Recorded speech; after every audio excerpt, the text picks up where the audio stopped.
بسم اللہ الرحمن الرحیم، السلام علیکم۔ ویلکم ٹو اور یوٹیوب چینل مبشر وائس۔ سلطان صلاح الدین ایوبی دمشق میں داخل ہوا تھا تو اس کے ساتھ 700 سوار تھے۔ تمام مورخین نے یہی تعداد لکھی ہے، لیکن تاریخ سلطان صلاح الدین ایوبی کے ان جانبازوں سے بے خبر ہے جن میں سے کوئی تاجروں کے روپ میں، کوئی بے ضرر مسلمانوں کے بھیس میں، اور کوئی شامی فوج کے معمولی سپاہیوں کے لباس میں، ایک بھی، دو اور چار کی بھی دمشق میں ٹولیوں کی شکل میں داخل ہوئے تھے۔ یہاں آپ کو دمشق شہر کے بارے میں بتاتے چلیں۔ دمشق سوریہ کا دارالحکومت ہے اور دنیا کے کریم ترین شہروں میں شمار ہوتا ہے۔ اسے الشام بھی کہا جاتا ہے۔ سطح سمندر سے 2260 فٹ کی بلندی پر آباد ہے۔ اس کے چاروں طرف باغات اور مرغزار ہیں جن کے گرد پہاڑیاں پھیلی ہوئی ہیں۔ زمانہ قدیم میں یہ شہر علی الترتیب آرمینی، آشوری اور اہل فارس کے زیر تسلط رہا۔ اب اپنے موضوع کی طرف بڑھتے ہیں کہ ان میں زیادہ تر سلطان صلاح الدین ایوبی کے خاموش حملے سے پہلے ہی یہاں آ گئے تھے، اور کچھ اس وقت داخل ہوئے تھے جب دمشق کے دروازے سلطان صلاح الدین ایوبی کے لیے کھل گئے تھے۔ یہ جاسوسوں کا دستہ تھا جنہیں جانباز جاسوس کہا جاتا تھا، کیونکہ ہر قسم کی لڑائی، ہر ہتھیار کے استعمال، ہر طرح کی تباہ کاری کے ماہر تھے، اور دماغی لحاظ سے مستعد اور ذہین تھے۔ ان کی سب سے بڑی خوبی یہ تھی کہ وہ جان کی پرواہ نہیں کرتے تھے، ایسے خطرے مول لیتے تھے جن کے تصور سے ہی ایک عام سپاہی بھٹک جاتے تھے۔ ایسا جذبہ صرف ٹریننگ سے پیدا نہیں ہوتا، اس کام کے لیے ایسے جوان منتخب کیے جاتے تھے جن کے دلوں میں اپنے مذہب کا عشق اور دشمن کی نفرت بھری ہوئی تھی۔ یہ جانباز جنونی قسم کے مسلمان ہوتے تھے۔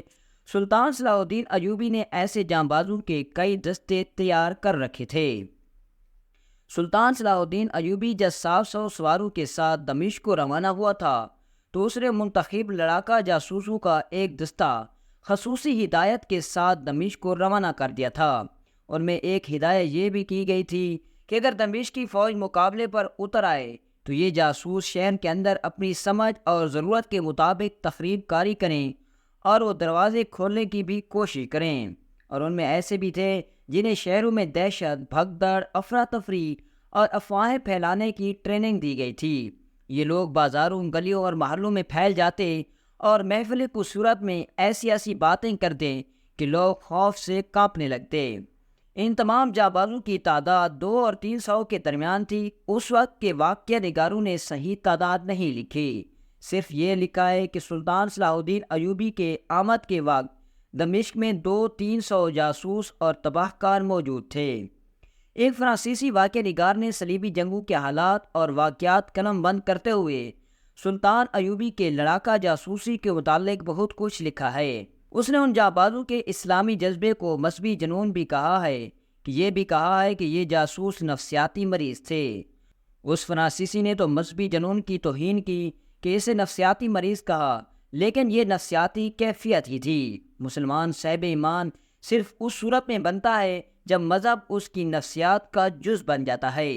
ان جانبازوں کو جاسوسی اور تباہ کاری کی ٹریننگ علی بن سفیان اور اس کے 2 نائبین حسن بن عبداللہ اور زاہد نے دی تھی، اور معرکہ آرائی کی ٹریننگ تجربہ کار فوجیوں کے ہاتھوں ملی تھی۔ اب جبکہ سلطان ایوبی دمشق میں تھا اور علی بن سفیان کہرہ میں تھا، وہاں کے اندرونی حالات پوری طرح نہیں سنبھلے تھے۔ سلطان صلاح الدین ایوبی کی غیر حاضری دمشق پر اس کے قبضے اور خلافت کی معذوری میں مصر میں صلیبی تخریب کاری کا خطرہ بڑھ گیا تھا، اس لیے علی بن سفیان کو وہیں رہنے دیا گیا تھا۔ دمشق میں اس کا ایک نائب حسن بن عبداللہ آیا تھا، وہی جاسوسوں جانبازوں کے دستے کا کمانڈر تھا۔ دمشق پر سلطان ایوبی نے قبضہ کر لیا تو وہاں کی بیشتر فوج سالار توفیق جواد کی زیر کمان سلطان صلاح الدین ایوبی کے ساتھ مل گئی تھی۔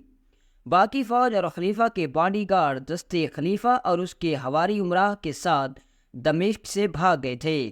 توقع تھی کہ سلطان صلاح الدین ایوبی انہیں گرفتار کرنے کے لیے فوج ان کے تعاقب میں بھیجے گا، لیکن اس نے ایسی کوئی حرکت نہ کی۔ 2-3 سالاروں نے اس سے کہا بھی کہ ان امراء وغیرہ کو پکڑنا ضروری ہے جو بھاگ گئے ہیں۔ وہ کہیں اکٹھے ہو گئے اور اطمینان سے بھی سلطان صلاح الدین ایوبی کے خلاف جنگ کی تیاری کریں گے۔ اب جب کہ سلطان صلاح الدین ایوبی دمشق میں داخل ہو چکا تھا تو سلطان نے اپنے سپاہیوں کو حکم دیا کہ جاؤ اور دمشق شہر میں جتنے بھی مندر ہیں ان سب کو توڑ دو، کیونکہ اب مزید دمشق کے لوگوں کو میں اپنے اللہ کے ساتھ کسی کو شریک کرنے کی اجازت نہیں دوں گا۔ سلطان کا حکم دیتے ہی تمام سپاہی شاہین کی طرح گئے اور تمام مندروں کو ریزہ ریزہ کر دیا، لیکن ان میں سے ایک مندر ایسا تھا جس کو سپاہی توڑنے میں لگے رہے لیکن اس کی ایک اینٹ بھی نہیں ہل رہی تھی۔ پوری کوشش کرنے کے باوجود سپاہیوں نے سلطان صلاح الدین ایوبی کو آ کر خبر دی کہ سلطان معظم شہر سے ہٹ کر ایک مندر ہے، لیکن اس مندر کو توڑنے کے لیے ہم نے 10 سپاہیوں کو لگایا لیکن وہ مندر ٹوٹ نہیں رہا۔ اس کی دیواریں دیکھنے سے اتنی زیادہ مضبوط تو نہیں لگ رہی، لیکن ہماری سمجھ سے باہر ہے کہ اس کو ابھی تک خراش بھی نہیں آ رہی۔ سلطان بڑا حیران ہوا کہ آخر اس مندر میں ایسی کیا بات ہے کہ وہ ٹوٹ کیوں نہیں رہا۔ یہ بات سلطان کے ذہن میں تجسس ڈال گئی اور سلطان صلاح الدین اپنے گھوڑے پر سوار اس مندر کی طرف پہنچ گیا۔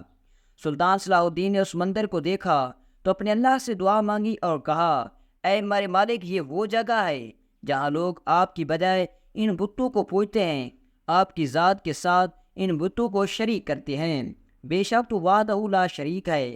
اے میرے مالک، اس مندر کے پیچھے چھپے راز سے پردہ اٹھا دے۔ یہ دعا مانگ کر سلطان صلاح الدین ایوبی نے سپاہی سے نیزہ لیا اور اس مندر کی دیوار میں گھسا دیا، اور سلطان کے لگے نیزے سے وہ دیوار ہل کر رہ گئی اور سپاہی بھی اس مندر کی طرف ٹوٹ پڑے اور اس مندر کی اینٹ سے اینٹ بجا دی۔ جب مندر مکمل ٹوٹ چکا تھا لیکن سلطان کے ذہن میں یہ بات آ چکی تھی کہ اس مندر کے پیچھے کوئی نہ کوئی راز ہے۔ جب مندر مکمل ٹوٹا تو اس کی بنیاد سے اینٹیں اور مٹی نکالی گئی تو پتہ چلا کہ اس مندر کی دیواروں کے نیچے ایک خزانہ چھپا ہوا تھا۔ جب سلطان کو خبر دی گئی تو سلطان نے کہا، اس مندر کے بارے میں دمشق شہر کے بزرگوں سے پتہ کراؤ کہ اس جگہ پر پہلے کیا چیز تھی۔ سلطان کے جاسوسوں نے چند ہی لمحوں میں خبر لے کر پہنچے اور سلطان کو بتایا کہ سلطان معظم دمشق شہر کے بڑے بڑے بزرگوں سے معلوم کرنے کے بعد پتہ چلا کہ مندر والی جگہ پر اس دمشق شہر میں ایک سردار رہتا تھا جس نے 2 یتیم بچوں سے ان کا گھر چھین کر یہاں مندر بنوایا تھا۔ وہ بچے چیختے رہے، چلاتے رہے، لیکن ان کی مدد کسی نے نہیں کی تھی کیونکہ وہ سردار بڑا طاقتور اور ظالم تھا۔ یہ سن کر سلطان صلاح الدین کے ہاتھ اٹھ گئے اور کہا، اے میرے مالک، بے شک تو بڑا غفور رحیم ہے۔ تو نے اتنے سالوں تک ان یتیموں کے چھپے ہوئے خزانے کی اسی سردار کے جھوٹے خداؤں کے گھر میں حفاظت کی۔ پھر سلطان صلاح الدین نے کہا، ان 2 بچوں کو پتہ معلوم کرواؤ۔ معلوم کروانے کے بعد پتہ چلا کہ وہ دونوں نوجوان لکڑہارے ہیں اور جنگل سے لکڑیاں کاٹ کر بیچتے ہیں اور اسی سے ان کا گزر بسر ہوتا ہے۔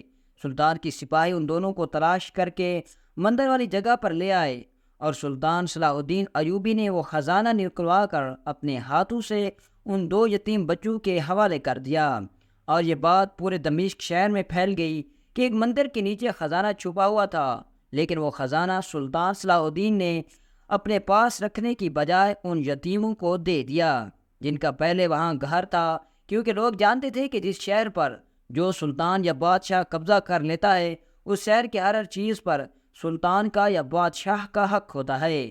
لیکن یہ کوئی عام انسان نہیں تھا بلکہ سلطان صلاح الدین ایوبی تھا۔